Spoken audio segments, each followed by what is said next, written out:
માંગ શક્તિની આરાધનાના પર્વ નવલી નવરાત્રિના પ્રથમ દિવસે તવરા પાંચદૈવી મંદિરે જવારાની સ્થાપના કરાઈ. તવરા પાંચદૈવી મંદિર ખાતે આહિર સમાજ દ્વારા પરંપરાગત રીતે જવારાની સ્થાપન કરી આસો નવરાત્રિનો પ્રારંભ કરાયો હતો.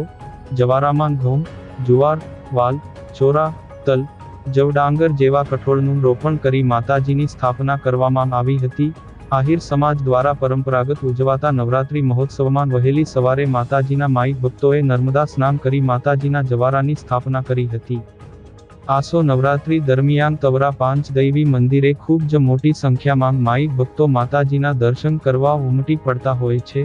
તવરા પાંચદૈવી મંદિરે એક સાથે જ 5 માતાજી મંદિરમાં બિરાજમાન છે, જેમાં સિંધવાઈ માંગ, મહાકાળી માંગ, ખોડિયાર માતા, મેલડી માંગ અને મુગલાઈ માતાજી આમ 5 માતાજીઓ એક જ મંદિરમાં બિરાજમાન હોવાથી અહીં ખૂબ જ મોટી સંખ્યામાં માઈ ભક્તો માતાજીના મંદિરે આસો નવરાત્રિ દરમિયાન દર્શન કરવા ઉમટી પડતા હોય છે અને માતાજીના દર્શન કરી ધન્યતા અનુભવે છે.